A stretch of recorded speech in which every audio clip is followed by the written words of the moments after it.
Hello and welcome to World Connect, your one-stop destination for news cutting across continents with a dose of culture, showbiz and human touch. I am Munmun, and in the next half an hour we will get you the latest global happenings, interesting developments and fascinating stories. Let's get started with the focus of the show. More than 30 million voters across Myanmar to decide whether to give a Nobel Prize winner Aung San Suu Kyi a fairy tale victory in the Myanmar parliamentary election, even as she throws an open challenge to the military and the president. Presidents of China and Taiwan hold a historic meeting in Singapore to find ways to promote peace and reduce hostilities. President Erdogan's AKP wins a clear majority in Turkey's national election. Erdogan announces his ambitious plans for more powers and rewriting the constitution. Mexico's Supreme Court terms unconstitutional the ban on growing marijuana for recreational purposes, triggering a debate on whether this could eventually lead to legalizing drugs in Mexico. And Rolling Stones rock band will tour Latin America after 10 long years. The tour will kick off in Chile and include concerts in Brazil, Mexico City, Lima and Bogota.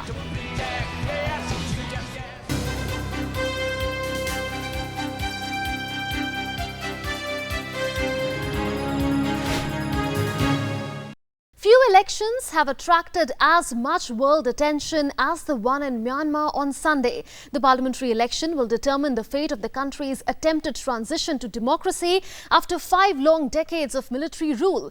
While Suu Kyi is debarred from becoming the president of Myanmar, she has issued an open dare that if her party wins and forms a government, she will be above the president. I have not said we're going to win. I have said if we are win and the NLD forms a government, I will be above the president. It's a very simple message.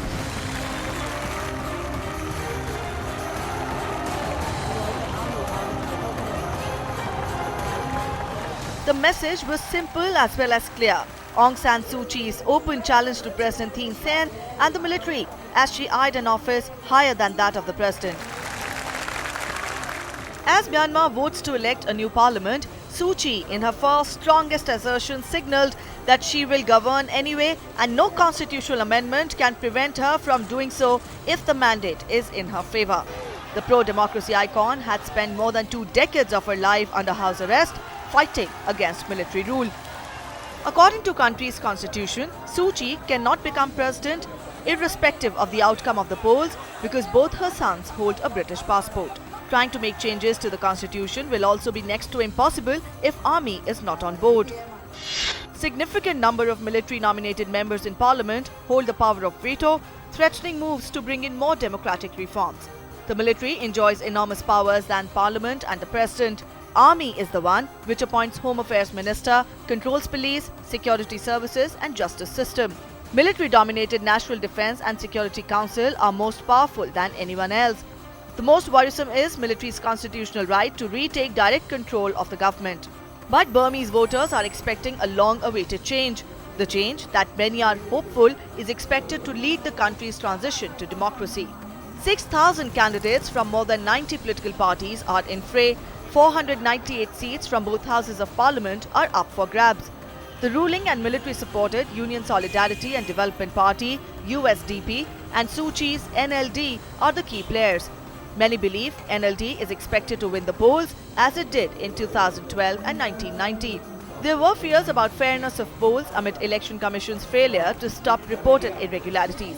Hundreds of foreign observers are on the job to keep a watch. Reports of irregularities in the voter lists, like names of minority Muslim voters missing and inclusion of names of dead persons, also marred the preparations.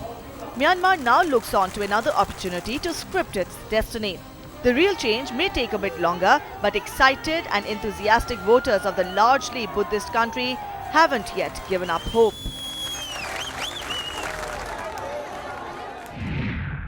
When leaders of China and Taiwan meet, the world sits up and takes notice. And that's exactly what happened when the Chinese president met the president of Taiwan in Singapore. Here's how relations have improved under Taiwanese President Ma since he assumed office in 2008, with better economic ties, improving tourism links and a trade pact signed. China and Taiwan have shared decades of bitter history. Technically, China and Taiwan are still considered one country, but in practice they have been totally separate since the Civil War. The Kuomintang or KMT ruled China for more than 2 decades until 1949, when nationalist leader Chiang Kai-shek lost civil war to Mao Zedong's communist forces and fled to Taiwan. China has since considered Democratic Taiwan to be a renegade province that is part of its territory awaiting reunification. There have been 2 armed conflicts between China and Taiwan in the 50s, the Formosa Crisis in 1955 and the 1958 Taiwan Straits Crisis. In 1971, UN recognized Communist China as sole government of whole country. People's Republic took over UN Security Council seat from Taiwan. In 1979, the United States switched diplomatic recognition to Beijing from Taipei, though US Congress passed the Taiwan Relations Act promising to help the island defend itself. Taiwan has formal diplomatic ties with only 21 UN member states, as China insists countries cannot have official relations with both. In 1992, both China and Taiwan governments agreed to recognize that there is only one China. Both the mainland and Taiwan belong to the same state. However, there was no consensus as to which was the legitimate government of the state. In 1993, first direct talks between the two sides took place in Singapore. In 2005, Beijing passed a law threatening military action if Taiwan formally seceded. Relations have specially improved since 2008, when Taiwan elected Ma Ying-shao of Kuomintang as president. Despite political differences, economic ties have thrived between China and Taiwan. Add to that a month-long state of emergency in Maldives, Israel's crackdown on stone throwers, and the death of Iraqi politician Ahmed Chalabi, who had persuaded the United States to invade Iraq in 2003. And you get a roundup of all that's making top news in Asia. Israel has put in place harsher laws to punish stone throwers or those targeting Israeli troops, civilians or vehicles with rocks. Under the provisions, the guilty will be sentenced to a minimum 3-year jail. One of the provisions of the legislation permits the government to strip those convicted of stone throwing of their state benefits. The move comes on the heels of widespread unrest and increasing violence in Israeli and Palestinian cities. Prominent Iraqi politician Ahmed Chalabi, who played a role in persuading the United States to topple Saddam Hussein in 2003, is no more. Chalabi died on Tuesday of a heart attack at his Baghdad home. Chalabi was widely seen as the man who helped push the United States into invading Iraq in 2003 with information about Saddam Hussein's weapons of mass destruction program that was eventually discredited. Maldives declared a state of emergency on Wednesday as the Indian Ocean island nation's political upheaval intensified following a suspected assassination attempt on the president. A threat to national security was cited as a reason for imposing emergency. Maldives Vice President Ahmed Adib has been arrested in connection with the probe. 2 Japanese women, Hiroko Mashuhara and Koyoki Higashi, became the country's first same-sex couple to receive a marriage certificate recognizing their partnership. The couple got recognition in Shibuya district, which is the first in Japan to pass measures recognizing such partnerships. Wings for Love 2015 World Cup was hosted by southwest China's Yunnan province. Contestants from 12 countries participated in the event. Hold your breath as flyers zip past mountains.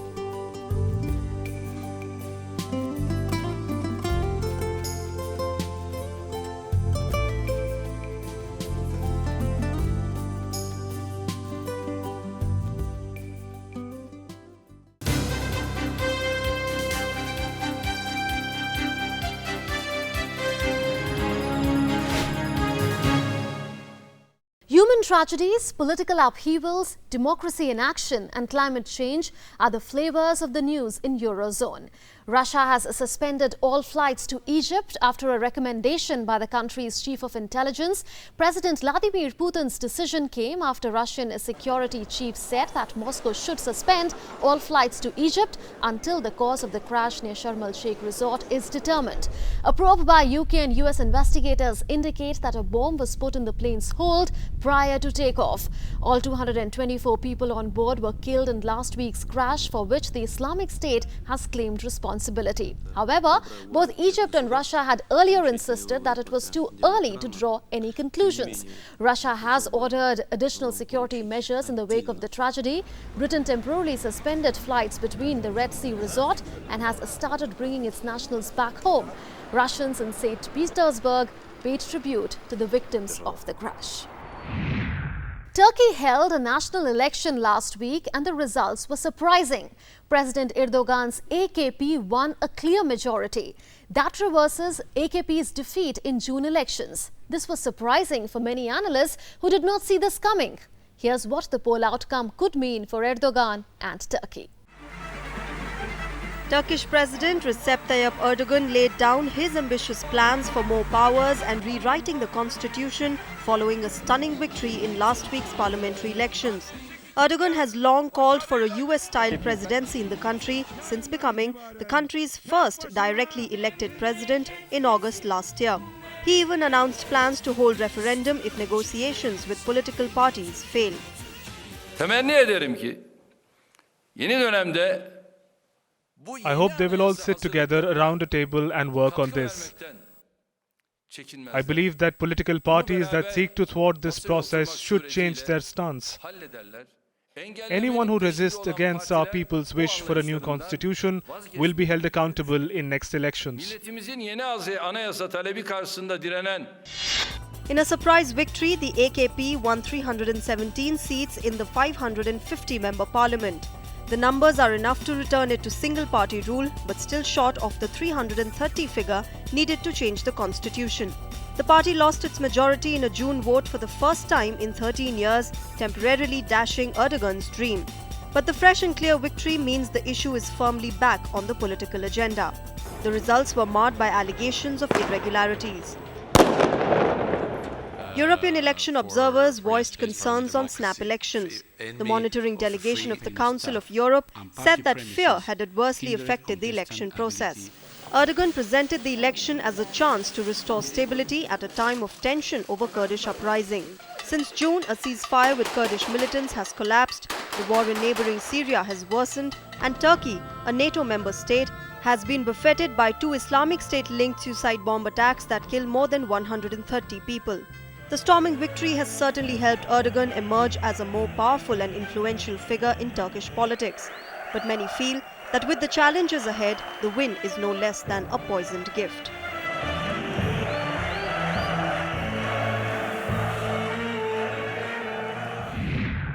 Romania's Education Minister Sorin Simpionu has been appointed as its interim Prime Minister, replacing Victor Ponta, who resigned the previous day after mass street protests. Mr. Simpionu will be the Prime Minister until a new leader is nominated and approved by Parliament. Victor Ponta resigned on Wednesday in a surprise move as thousands of protesters demanded cabinet resignations after the death toll from a Bucharest nightclub fire reached 32. The city of Paris declared a new pollution alert early this week as preparations are underway for the French capital to host the UN Climate Change Summit in a month's time. Paris Mayor Anne Hidalgo has said that she would consider implementing alternate circulation, a policy cutting half of all motor traffic that the city has employed before. The conference will start on the 30th of November and will last until the 11th of December.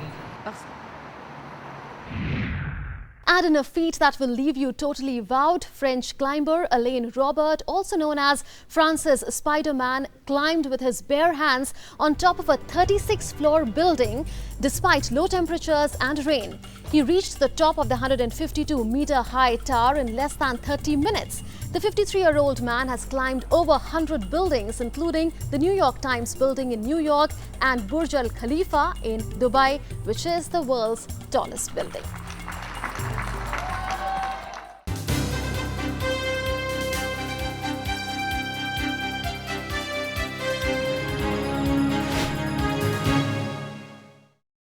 The burial of a proposed pipeline, leadership change in Canada, and a debate over marijuana in Mexico chronicle news from America. Ending a 7-year political saga, US President Barack Obama killed the proposed Keystone XL pipeline from Canada on Friday. Speaking from the White House, the US President said that the pipeline would have undercut US efforts to clinch a global climate change deal at the center of his environmental legacy. Obama's decision marked an unambiguous victory for environmental activists who spent years denouncing the pipeline. The second youngest Prime Minister of Canada, Justin Trudeau, was sworn in this week as he followed in his father's footsteps. Son of former Prime Minister Pierre Trudeau, who led the country for more than a decade, Justin Trudeau's cabinet includes a mix of fresh faces and political veterans. Trudeau hailed a cabinet that looks like Canada and issued a statement to claim the strength of his cabinet's diversity, gender equality and experience, promising to collaborate with the provinces, rebuild relations with Indigenous Canadians and run an open, ethical and transparent government. A ruling in Mexico has set into motion legal marijuana. The Mexican Supreme Court opened the door to legalizing it. While for now it has allowed growing it only for recreational purposes, this could in future enable a challenge to the nation's strict substance abuse laws. This forms the heart of a raging debate in Mexico and beyond.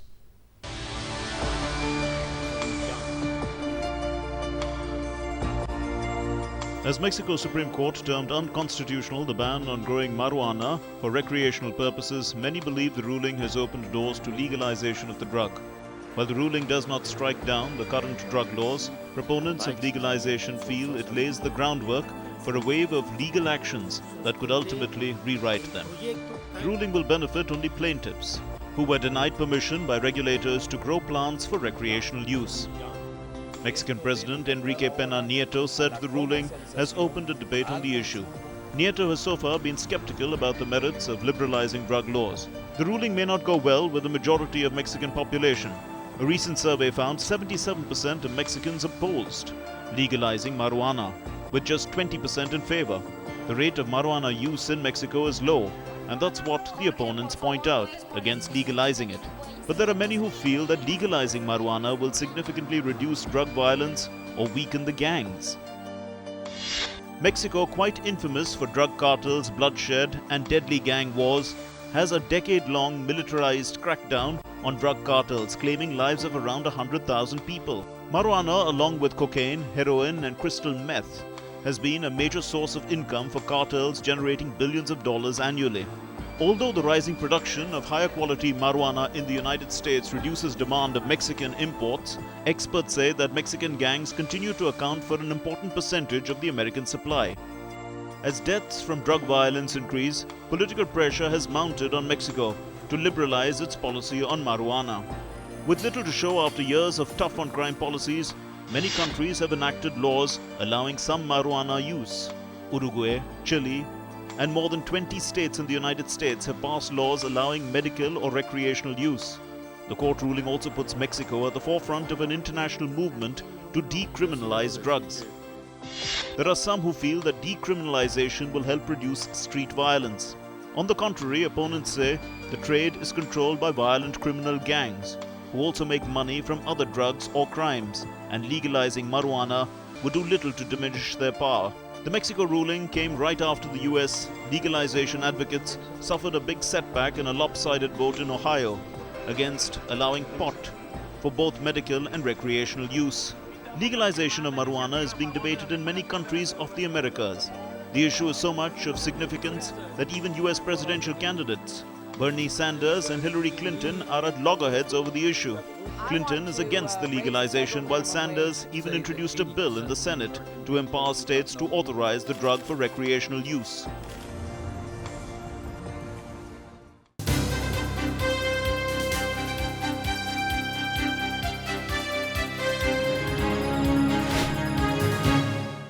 Another human tragedy, this time in Africa, and a long-running feud over trade barriers between US and South Africa kept Africa buzzing with news. At least 37 people were killed in a plane crash in South Sudan. Only one person, an infant, survived the crash. According to South Sudan's Civil Aviation Authority, the cargo plane did not have permission to carry passengers. The plane crashed near the river Nile soon after taking off. It had been bound for the Paloige oil fields. South Africa is trying its best to avert a US suspension of a part of a trade agreement between the two countries. That provides a boost to the nation's economy. The US has threatened to suspend trade privileges for South African agricultural products under a US-Africa trade agreement that South African exporters enjoy.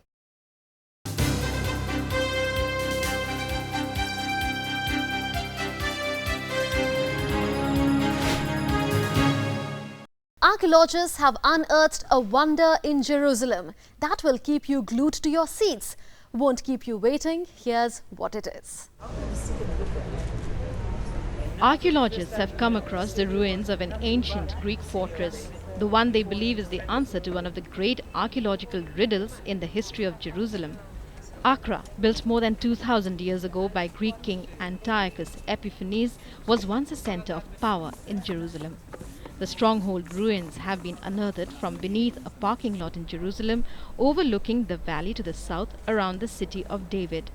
Basically, we came across a very complex fortification system that includes city wall, a tower, and a large, massive element that we call it a glacis, which slopes down towards the European Valley. Altogether, they are part of a very large fortification that, I guess, a stronghold that housed the upper part of the city of David Hill. For long, researchers have debated the location of the fortress. The Accra's location has been referred to vaguely in two ancient texts, the Book of the Maccabees, which tells of the rebellion, and a written record by historian Josephus Flavius. Artifacts retrieved from the site include lead slingshots, bronze arrowheads and ballista stones stamped with a trident, a symbol of Antiochus IV Epiphanes. Other items like amphorae, wine jars, which were imported from the Aegean region, also point to non-Jewish inhabitants.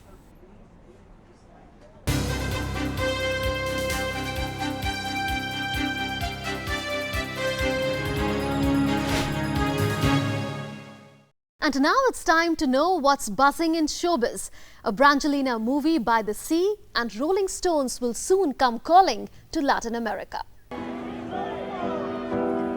Hollywood power couple Angelina Jolie Pitt and Brad Pitt showed a united front as they held the world premiere of their film By the Sea. The film is directed by Angelina Jolie and stars her and her husband Brad Pitt in the lead. The film, which is set in France, follows a couple whose relationship is in turmoil. The stars of the Hunger Games walked their last ever London red carpet together on Thursday. The Hunger Games Mockingjay Part 2 brings to an end the series of films which have grossed more than $2 billion at the global box office. She hasn't made as many headlines nor sold as many albums, but Katy Perry handily beat Taylor Swift to become the highest earning woman in music this year. According to Forbes, Perry earned $135 million in the past 12 months thanks to a huge worldwide prismatic tour and endorsement deals. The Rolling Stones has announced that they will tour Latin America after a 10-year absence. The tour will kick off in Santiago in Chile on 3rd February and will include concerts in Brazil and Mexico City, as well as Lima and Bogota. Tickets will go on sale on 9th November.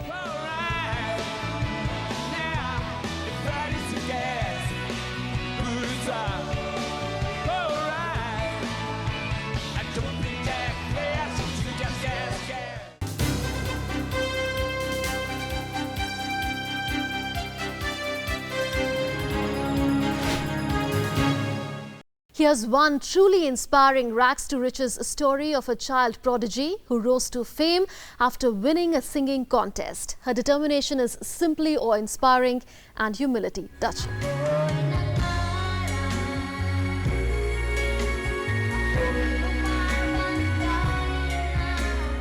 She is just 10, but her story is inspiring many in Philippines to dream. Laika Jarnod has achieved what many struggle to attain even in their 30s. She has got a house for her parents and 8 siblings and owns a car as well. Laika's journey was never this easy. Before winning a singing show, Laika lived in a shanty in a fishing village in Cavite province and scavenged garbage dumps for a living. At times, she sang in exchange for cash or food. But with her family's support, her unending efforts and dedication, Laika achieved what once seemed a near impossible. Syempre po, sobrang saya. Unang-una po, nagkaroon po ako ng gantong bahay. I'm very happy. First of all, I was able to get a house like this. We no longer live in a small home. It no longer floods when there's a typhoon. And my siblings are able to go to school.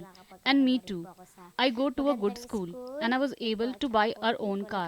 Nakabili na rin din po ako ng sarili ko pong sasakyan. Yun po. The singing competition has brought Laika fame and reputation.